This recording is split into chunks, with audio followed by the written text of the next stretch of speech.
Back in 1982, Commodore Business Machines released the Commodore 64, one of the most legendary 8-bit microcomputers of all time.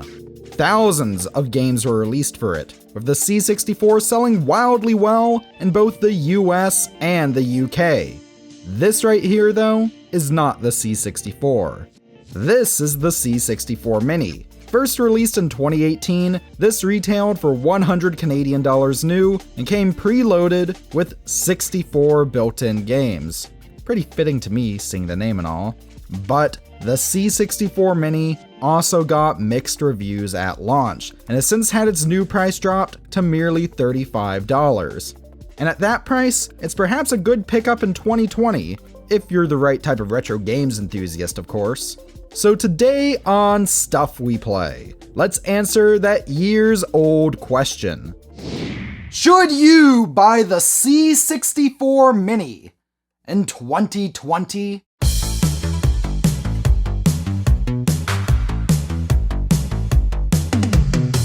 So to start this off, let's go over a bit of the Commodore 64's history while I show off the C64 Mini's box from different angles. The Commodore 64 was first released in 1982 and was the third such home computer released by Commodore. It was preceded by the Commodore PET in 1977 and the VIC-20 in 1980. It was an incredibly popular home computer that was available at a price that was affordable to the masses. That's right, this little 8-bit machine could be yours back in 1982 for the princely sum of $595 US. That's nearly $1,600 in 2020 money. And yet, that was still considered a good deal for the time. This thing sold like hotcakes. That goes especially so for the UK, where it went toe-to-toe with machines such as the ZX Spectrum. This also explains why so many of the great Commodore 64 games out there come from Europe, and we'll definitely see some great European titles on display when we take a look at all the titles built into the C64 Mini. So on that note, let's open up this box here and take a look at the C64 Mini itself. Except, whoops, I lied, this box is empty and my C64 Mini was just out of frame the whole time. The original C64 left a massive impact, so it only makes sense that, decades after Commodore itself bit the dust, the fittingly named Retro Games Limited got the rights to the C64, kind of, and released this. The C64 Mini. The system itself is gorgeous. Just look at those lines. It's powered via micro USB and outputs games in a very crisp 720p over HDMI, and it even has 2 USB ports on the side next to the power button. Unfortunately, though it comes with a power cable, it does not come with a power brick. This is actually one of the same gripes I had with the PlayStation Classic now that I think about it. However, as we will see, this is a much better product than the PlayStation Classic. I mean, goodness, at least all the games run properly here. And, in my opinion, it's also a bit more visually gripping. It matches the color of the original unit pretty much perfectly, and it even has a keyboard that looks almost usable.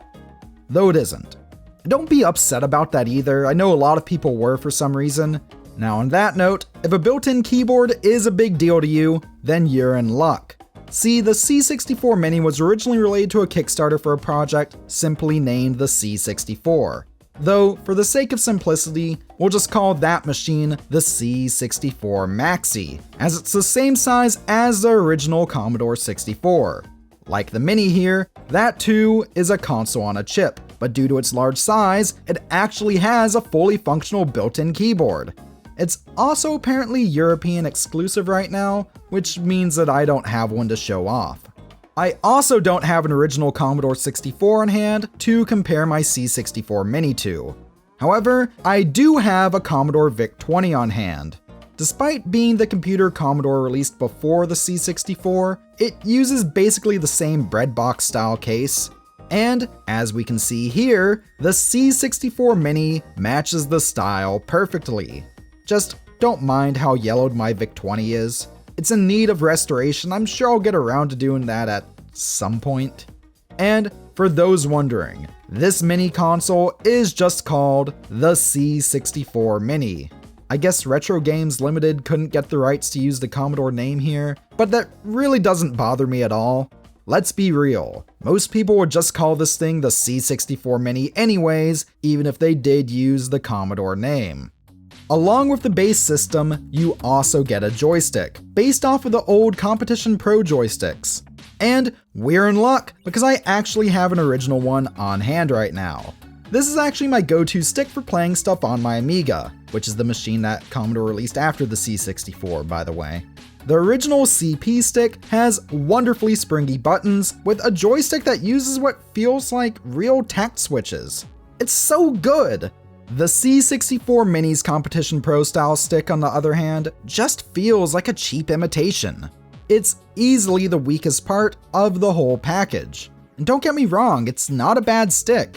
It feels decently built and has extra buttons on it for doing things such as starting games that usually require a keyboard press, accessing the main menu from within games, bringing up an on-screen keyboard, or even just accessing the save state menus. But even with all this additional functionality, it just doesn't hold a candle to the original.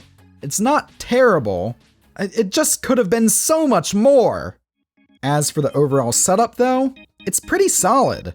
And if this isn't enough, you can plug in almost any USB keyboard for use with most games that support it, or even just toying around with BASIC to program your own stuff.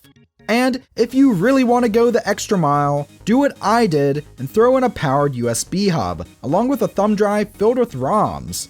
Oh, that's right, you can put ROMs on this thing without modding, though we'll touch on that later. Also, for those curious, I got my unit shortly after launch through the use of some trade credit at Epic Games and More in Victoria, BC. Seriously, I love that store, and big kudos to Nick and Jacob for hooking me up with this thing. Anyways, the only thing my setup is missing here is a second controller, so I can play the likes of C64 Bubble Bobble with a friend. And, I mean, yeah, the massive wires, powered USB hub, and full-size keyboard certainly don't make this mini system setup very, well, mini, but it does make it very weird and retro. And that's something that we here at Stuff We Play are very fond of. It really functions super well, especially when paired with some good software. So with that, let's jump into seeing exactly what this thing can do.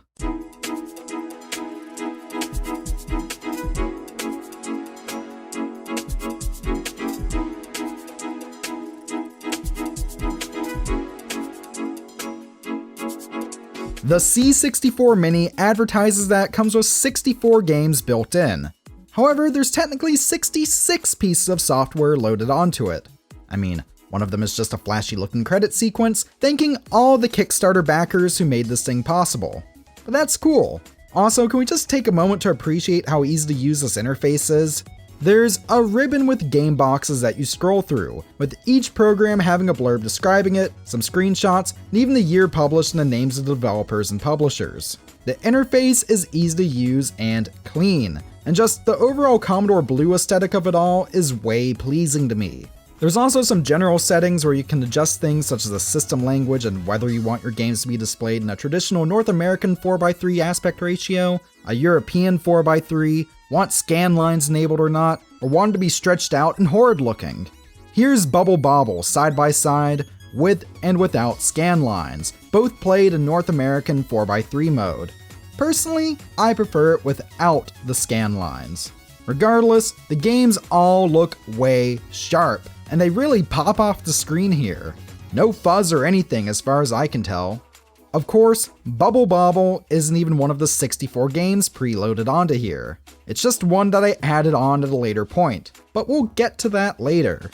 Before we jump into going through all 64 of these games in rapid succession in a manner that may or may not be paying homage to GameSack, let me talk about what's perhaps the most powerful thing included here.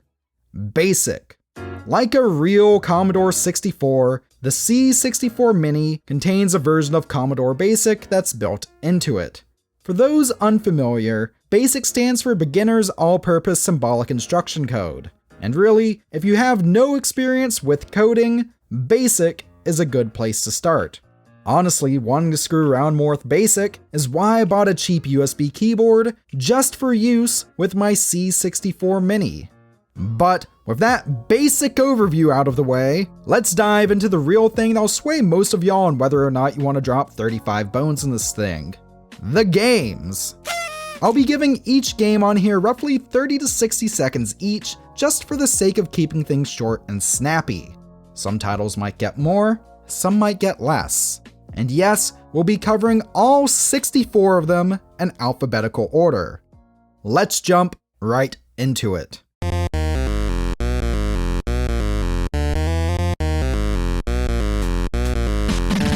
Alleykat is a simple shoot 'em up where you have to make it through a set of stages without dying. You can either press fire to shoot at enemies, or press down and the single fire button to evade attacks. It's not bad at all, and I actually found myself having a good bit of fun here. Just keep in mind that the main thing you have to worry about avoiding here are walls, not enemies. Seriously, watch out for those walls, and some of them blend into the background pretty well. It's kind of a pain. It's a tough game that's easy to mess up, but once I got the hang of it, which only took a few minutes, I honestly had a blast here. This one is definitely a welcome addition to the C64 Mini library. Anarchy starts off a trend we'll see with multiple games here. It has kick-ass title music. Seriously, the SID chip, which was a sound chip found in the original C64, could really pump out some great tunes, and Anarchy definitely shows this off. Anyways, in this game, you're a spaceship in a maze shooting at blocks, and whenever a shot connects with a block, some sweet sounding 80s noise happens. And that's basically the gist of it. Yeah, this one isn't actually that much fun. The controls feel slippery, and the overall vibe this game gives off is just not of something charmingly retro, but of something old and dated. Avenger is a game where, according to the blurb on the main menu, you, and I quote, set out to avenge your stepfather and take back the scrolls of Ketsuin from the wicked Yemen. I have no idea what some of those words mean, but it sounds like fun to me. And, like in the last game, I got even more pumped up when I heard that sweet, sweet title music.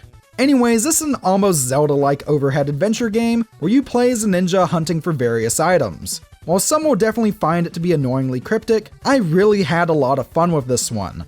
You can move in 8 directions, which feels rather nice even with the stiff joystick, and going on the hunt for scrolls and keys and such is honestly a good time. Really, there's a lot to love here.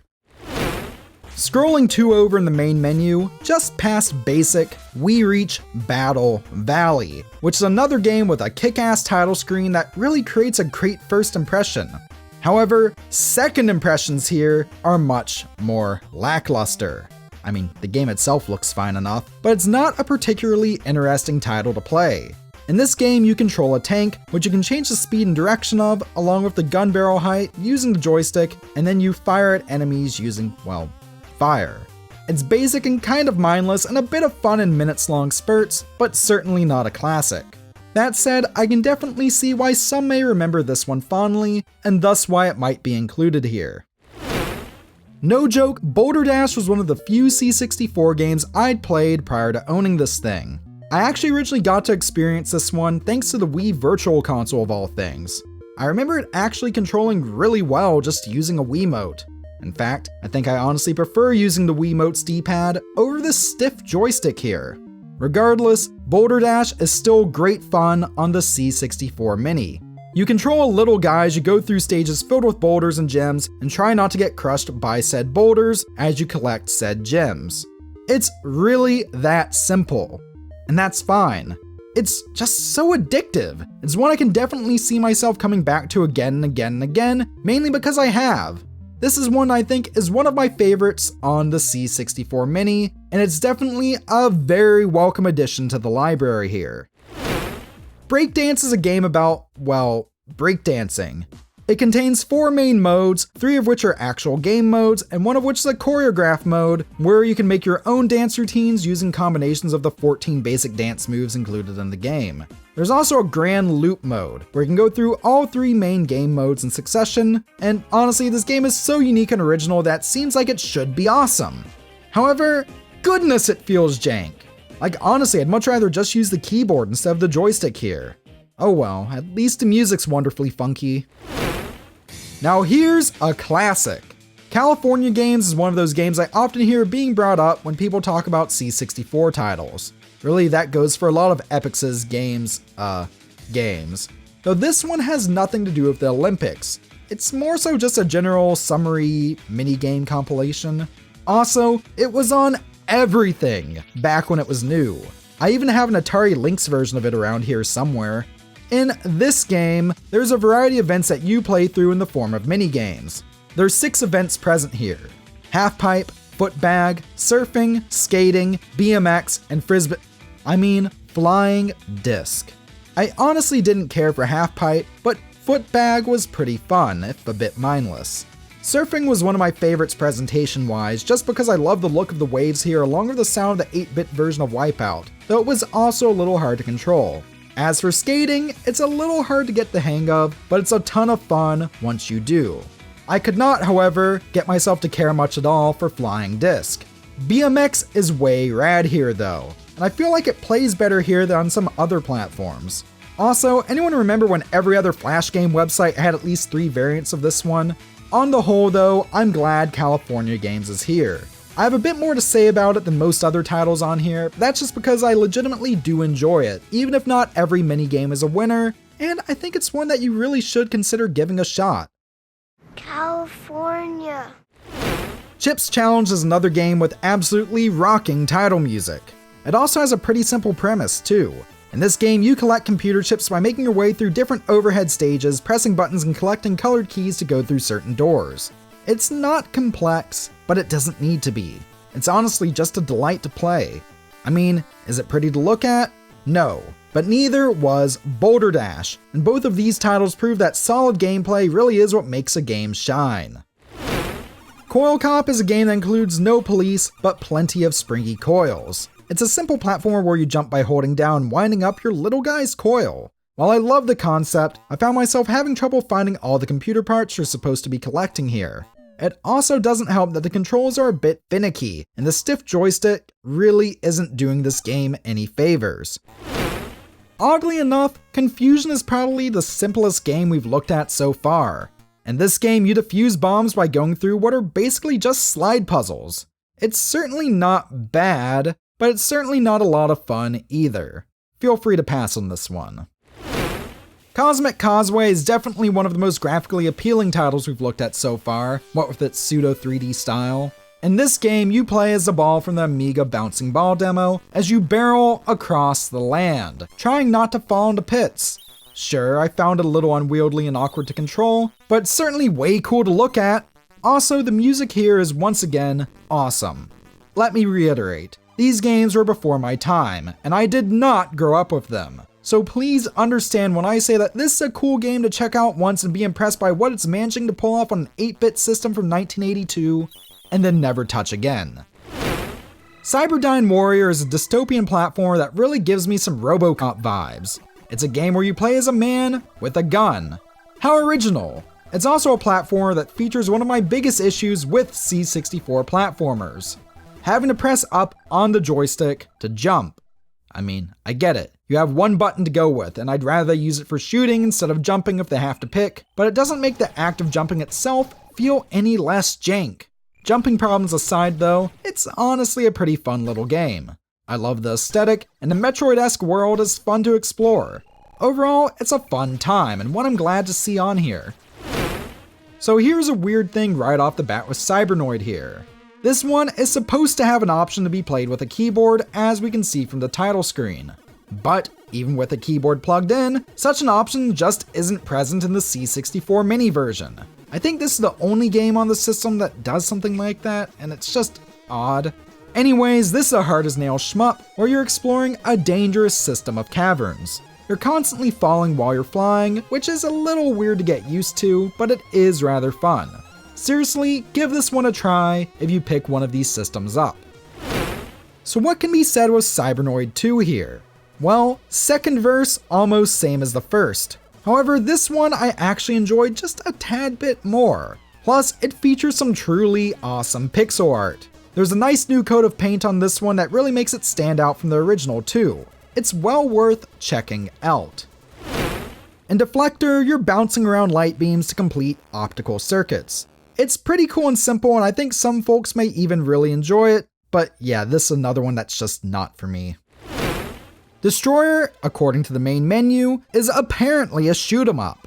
It has a big boat on the title screen, and once you press start, you get to the screen where you have to put in precise coordinates for where you need to go. And if I weren't having to play a minimum of 63 other games for this vid, I'd be inclined to give this one more time and figure out how to actually get past this weird screen. As is, after a few minutes, I just couldn't be bothered to sink any more time into it. Everyone's a Wally is a game that looks like a ZX Spectrum port.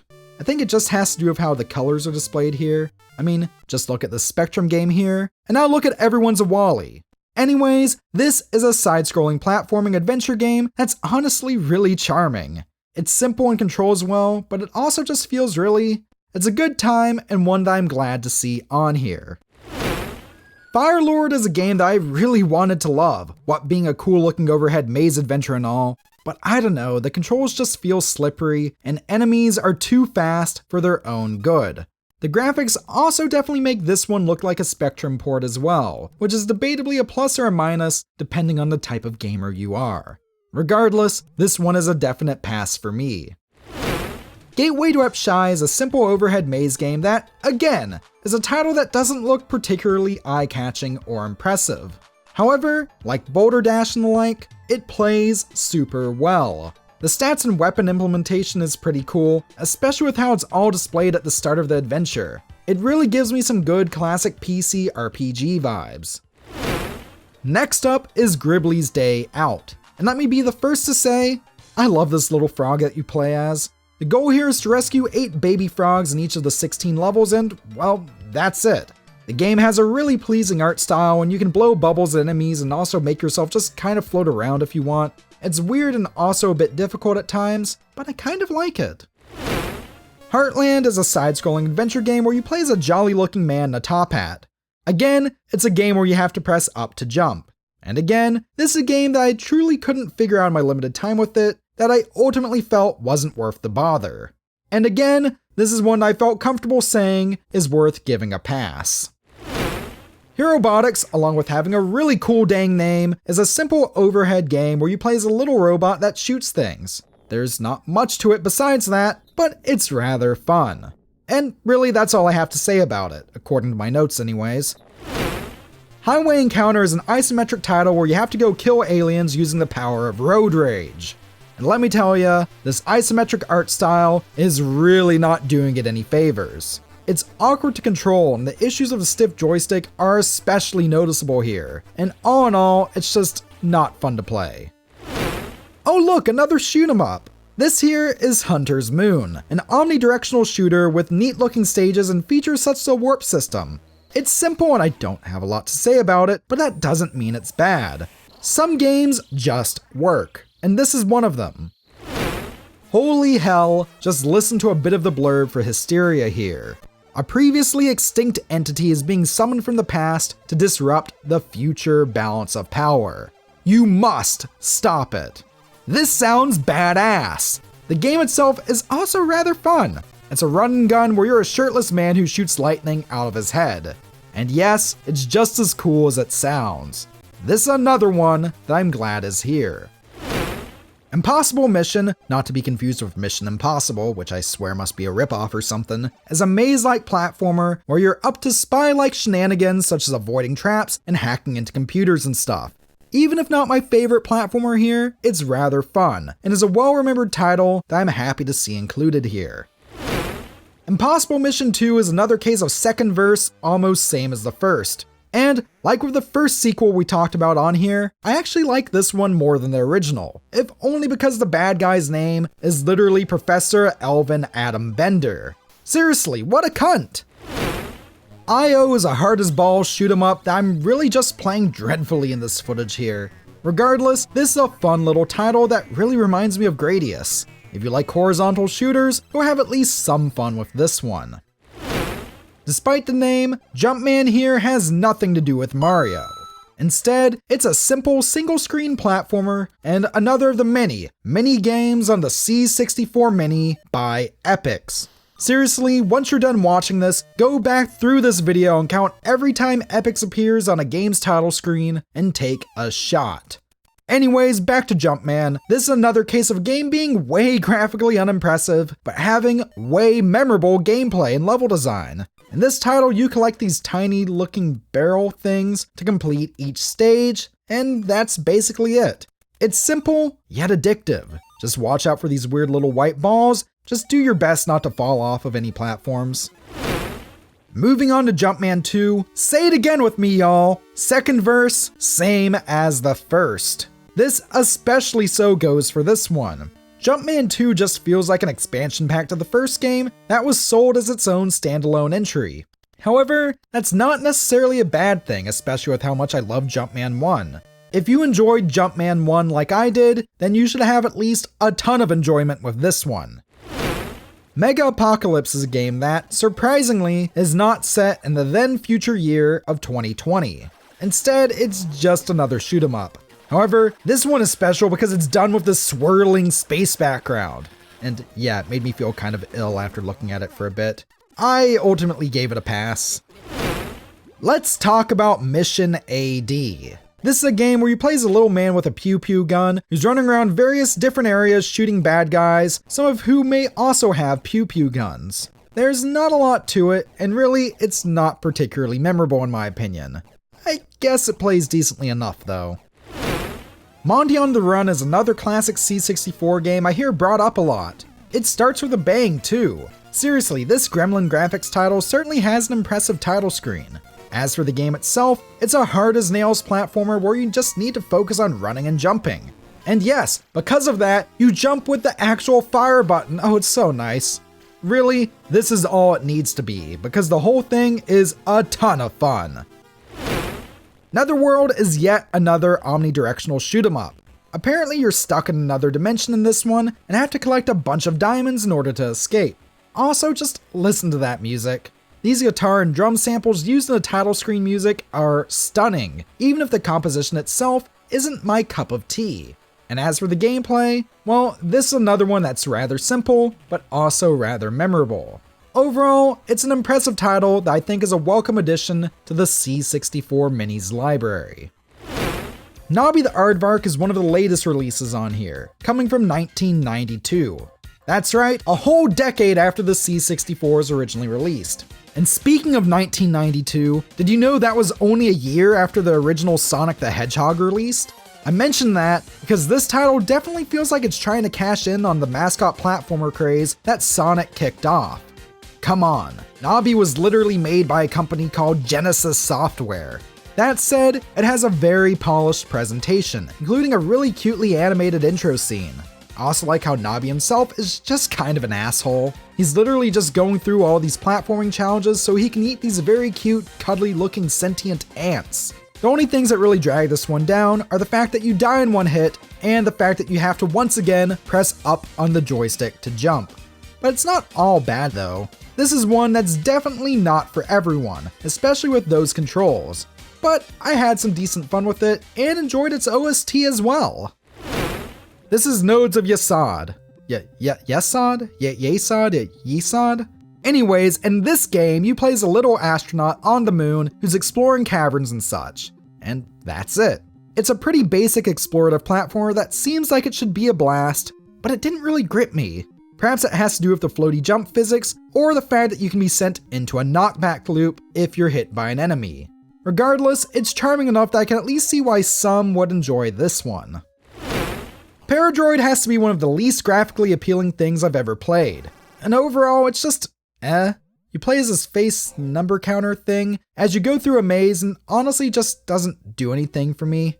It doesn't really do anything in general to majorly stand out from any other shooter on here. This one's an easy pass. Wow! A racing game! Finally! Seriously, we're nearly 40 games in, and this is the first racing game on here. There's been a ton of shooters and platformers so far, so Pitstop 2 is definitely a welcome sight. It also helps that this racer is way fun too. This is a pole position-esque game that's seriously a load of fun. It not only looks good, but it plays well too. You know how I've complained a lot about how oddly stiff this joystick is, especially compared to the original CP stick it's based on? Well, I almost feel like this stiffness works in Pitstop 2's favor. It just adds a bit of resistance that feels weirdly good when you're going around corners. Driving here just feels way good, and this is one of the C64 Mini's must-play games. Moving on, let's take a look at Ranarama here. It's a pretty basic overhead exploration game where you play as a frog that can shoot spitballs and occasionally cast magic. And really, it looks hideous and it's kind of cryptic, and honestly, it's just not for me. It's one that I really don't feel has stood the test of time. Pass on this one. Oh cool, game about Robin Hood. Wait, sorry, I mean Robin of the Wood. Anyways, this is an adventure game where you go around the world collecting stuff. A self-described maze game, if you will. It also has an ear-grating soundtrack, but also some pretty good animations, especially on Robin himself. Really, it's a surprisingly fun game overall. I had a lot of fun just running around and beating the crap out of enemies. Despite the middling initial impressions, this is overall one I'm glad is here. Okay, so what do you expect when you hear the name Cyberdyne Warrior? Well, is it a puzzle game from 1984 that basically screams the word 80s? Because that's most certainly what this game is. The gist of it is pretty simple though. You're just trying to line up colored rows of blocks before your opponent can, and you do this by standing on said blocks. There's actually a lot of strategy here, and I found myself getting sucked into it. Think of it like a neon tic-tac-toe. I quite enjoyed it. Whoa, check out how radical skate crazy is, dude. In this title, you play as this Where's Waldo looking guy as you skate around and try to impress judges. It's not one I was great at, but it's certainly unique, and is one I'd love to go back and sink some more time into. Seriously, the concept alone is that interesting. Give it a shot if you get a chance. Oh no, a game that makes me remember my grade school years. Thankfully though, Skool Daze only lightly brings back memories of me being mercilessly bullied due to a speech impediment. In this adventure game, you have to steal your school report back from the school staff room. And that's it. I mean, I guess there's some charm here, but I really didn't care for Skool Daze. Don't get me wrong, I like the setting and raw overload of 80s slang that's present, but I didn't find this one to be that much fun. What's there to be said about Snare? Well, holy crap! Seriously, the presentation here rocks, with a title that hits you at 80 miles an hour and doesn't let up with that cyber-sounding music. Unfortunately though, the gameplay is just weird. It's omnidirectional, but pressing the joystick in any direction moves the world around you instead of turning you, and it's just kind of off-putting. The whole thing is just odd, and not in a good way. Speedball is one of those classic games that always gets brought up when people talk about old Commodore systems. I've actually played this one before too, though admittedly, that was on the Amiga. No matter if it's on the C64 or the Amiga though, it's a blast. It's basically a dystopian futuristic football game that can get very chaotic very quickly. Simple and a load of fun. Oh look, Speedball 2 is also present on the C64 Mini. If you like the first, you'll probably like the second. Keyword probably. I don't know. I actually think the first looked and played a bit better in my opinion. It had a bit more of an air of pure simplicity to it than Speedball 2 here. This one tries a bit too hard to be bigger and better than the first. This can be seen with the size of the stadiums, which are just a bit too big for their own good. Not a bad game at all though, and still a lot of fun. Spin Dizzy is one of the coolest, most unique games you can experience on this mini console. Put simply, it's an isometric puzzle game where you collect jewels. I mean, sure, some of the camera angles get way confusing, but overall, I actually really enjoyed this one. It's a pretty fun, unique little game with some very cool spinning top controls. It reminds me a bit of Marble Madness if said game involved a top instead of a marble. Give it a shot if you get a chance. Street Sports Baseball is, well, it's certainly baseball. I like the presentation, but it's just a baseball game. And don't get me wrong, as much as I love the actual sport of baseball video games never really appealed to me. And unfortunately, Street Sports Baseball here is no exception. Oh look, another sports game. I know that sounds very sarcastic, but I actually do like that we have at least some variety here. Anyways, this time we have Street Sports Basketball. Most of my same thoughts stand as with the first game, except I don't really care for basketball in general in real life. I guess this one plays decently well, but NBA Jam this ain't. The presentation is pretty good at least, even if it's almost completely copy-pasted from the last game. Overall, it's fine, I guess. Oh, and there's one more Street Sports game on here. This time, it's Street Sports Soccer. Off topic, do you think it's called Street Sports Football in certain regions? Anyways, what's my thoughts on soccer? Well, in general, I've been known to enjoy the occasional retro soccer video game from time to time, and it ends up that this is actually a pretty good retro soccer video game here. It feels like it's using the same engine as the basketball game, so if you like that one, you'll certainly like this one. But yeah, no joke, I actually really enjoyed this one. Next up is Summer Games 2. You heard that right. So of Epic's games, we have California Games and Summer Games 2, but no Summer Games 1? This one isn't as good as California Games either. Sure, there's still a variety of events and it has kind of an Olympics vibe, but I'll just stick with Mario and Sonic at the 2020 games. There's a lot of fun to be had with this one, even if there isn't as much fun to be had as with California Games.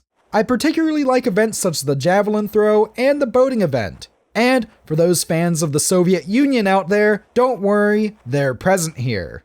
Overall, not my favorite of the games series, but a welcome addition to the C64 Mini nonetheless.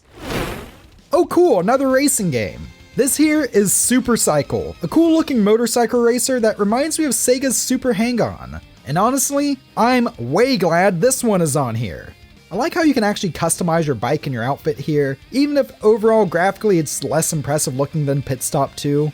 Still, what does the quality of the graphics matter when the game is as fun as this one is? It plays well, it's simple and easy to get the hang of, and it's just a blast. This is an easy one to recommend giving a shot. Sword of Regoel here is just a basic overhead RPG style game. It's pretty simple as you're just exploring each maze-like area, ramming into enemies to fight them, and finding items along the way. It's not for everyone, especially most fans of newer dungeon crawlers, but for old school RPG fans, I think this one can provide at least some fun. So Temple of Apshai Trilogy is a game I thought I'd love that I ended up just not. It's another overhead RPG style game, though this one actually requires the use of a keyboard. So I hope you either have a USB keyboard on hand or don't mind finagling with the awkward on-screen keyboard. It also starts off with a somewhat complex D&D-esque character creation system, which, though cool, is a bit cumbersome. But what about the game itself? Well, you have to manually turn yourself to move and it's just kind of awkward. I can't really describe it any other way than imagine Gauntlet but with tank controls. How miserable. Oh look, another sequel! This here is the Arc of Yesod. Yesod. Okay, we already did this bit. The sequel to that Spaceman game we looked at earlier. It looks much the same, though the title music is way funky. While it certainly feels a little faster than the first and a little less cumbersome, it's mostly just more of the same. Not one of my faves, but as I said, I like it more than the original, the platforming feels a bit easier to handle, and legit, it's pretty fun. Thing on a Spring is a delightful little platformer, and it's also one of 2 games on the C64 Mini featuring a main character with a winding spring as part of their body. It's simple and cute and charming and honestly just a fun little game that's well worth giving a shot. Tower Toppler is a title that I was familiar with well before I learned about the C64 Mini, and honestly, it always impressed me with some of the stuff it pulls off graphically. This is easily one of the most impressive looking C64 games out there. The way this tower rotates as you walk around it in each stage is just impressive to look at.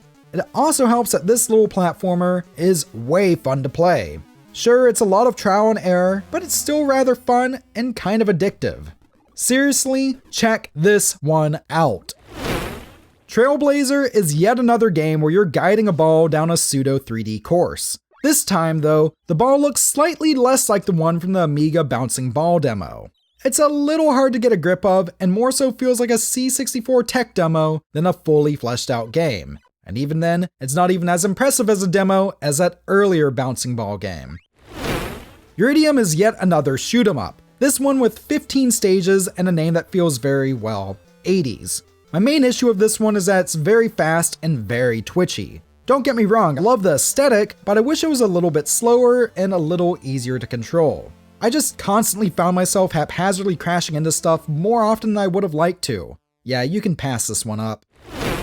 West Bank is a Western-themed shooter that takes kind of a shooting gallery approach. Watch doors open up and shoot the robber when you see him, while avoiding innocent bystanders and performing girls.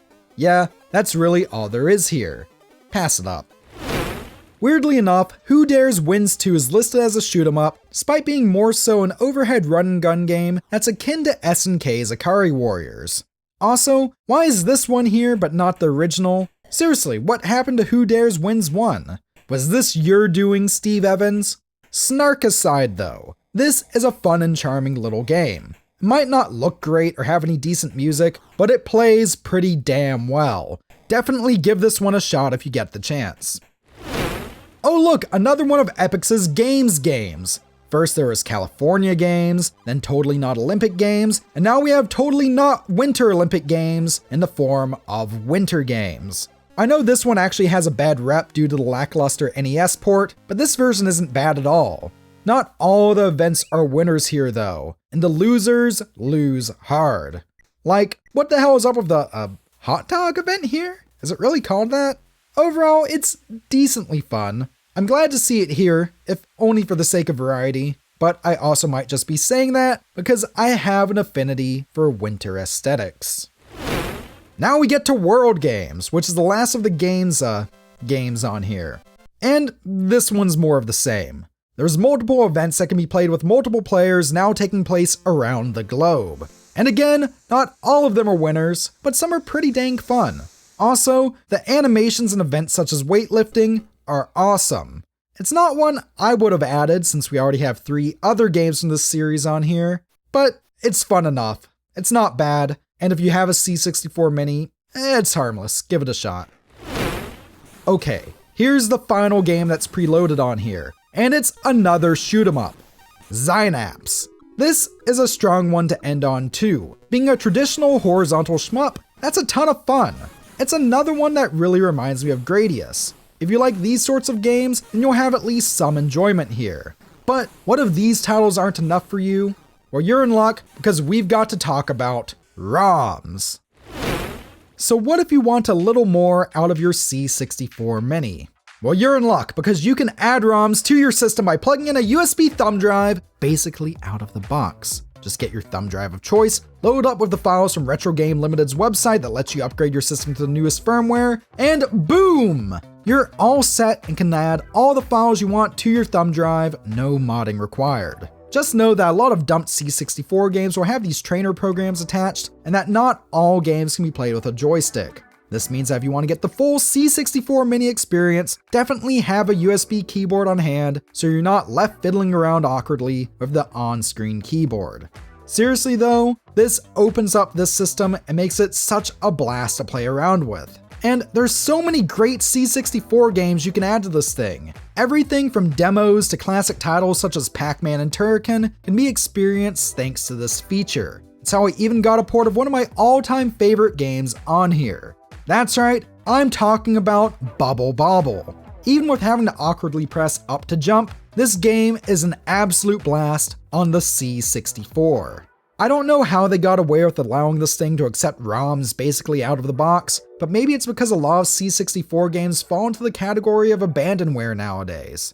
Regardless of the reason though, this rocks. The combination of being able to use a keyboard and a USB hub, add ROMs with ease, and program stuff with BASIC makes this one of my favorite systems to hook up and just toy around with if nothing else is sounding good game-wise. It's just a lot of fun to screw around with. So I think we've established that I really love the C64 Mini, but we still need to answer the question I posed at the beginning of this video. Should you buy the C64 Mini in 2020? We've looked at a ton of games and covered history and hardware and even how to add ROM files to this thing. So now I've got to ask, who's this for and is it worth the $35 price tag? Well, as odd as it might sound, I think this is not just for fans of retro computers, but really for anyone who has even a passing interest in retro arcade style games or just getting an easily expandable mini console. While I definitely recommend getting the likes of the PlayStation Classic over this if you want a system to mod, there's no denying that at $35, this is just a fun thing to play around with.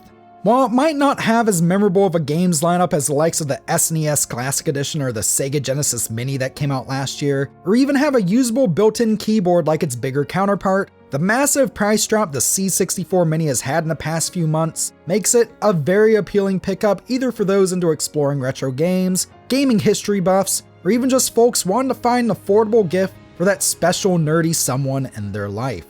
Let me make this clear. If you grew up with the C64 and want an authentic original experience, you're better off getting the C64 Maxi when it hopefully releases in North America. And again, if you want a mini console just for the sake of modding, get a PS Classic, even if the C64 Mini looks way cooler. But on the whole, I think for a lot of folks out there, the C64 Mini is finally at a point price-wise where, with everything it offers, it's well worth giving a shot. You know, when we take into account all the games we covered and the intro bit and even this conclusion bit right here, this video is nicely divided up into 69 different sections. Nice. So with that, that's it for what's probably going to be my final buying guide. Yeah, I actually have a few big announcements I would like to make right here, and that's by far one of the biggest of them. I used to do a lot of these guides because, well, to be honest, they just do well view-wise usually. But I think it's clear that my focus on this channel has shifted more towards documentary-style content over time. And as I'm now also creating content for channels such as The Gamer on the regular, I no longer feel obligated to keep these guides coming. That's why I also finally felt comfortable enough to start my new series, Retrospective, on this very channel. Along with that though, I do have 3 other things to announce. First off, I have another new series in the works. If and when this one comes out, I can't say yet, but this series will be called Jamie's Mystery Game Files. It involves me actually going through that big box of hundreds of random Amiga floppy disks I have, a few at a time. Basically, think Brutal Moose's Mystery Tape series meets Retro Liberty's old Faceless Games series. Next off, this is a very tentative for now due to current events thing, but thanks to popular demand, I am looking into making another run of episodes for my documentary series, The Art of Failure. I loved getting to dive into actual development stories from the video game industry, and as promised after releasing my Sonic Extreme documentary, if and when these new episodes come out, they will be bigger and better produced than ever before. And finally, for those who enjoy my streams, I am back streaming again as well, now on Twitch. So if you want to see me play stuff such as Animal Crossing New Horizons and Final Fantasy Crystal Chronicles Remastered, then catch me over on Twitch at twitch.tv/Jamie_plays_stuff. But with all of that out of the way, do you prefer your video games to come in cassette tape or floppy disk? Let me know down in the comment section below, and while you're at it, subscribe to Stuff We Play for more great content like this. Stuff We Play is also proudly supported in part by our YouTube channel members and our patrons on Patreon. Their support means the world, and every dollar earned from those platforms goes into making the channel better. So with that, thank you very much for watching what is likely my last buying guide. Stay classy, and I'll see you, I don't know, probably somewhere around the internet.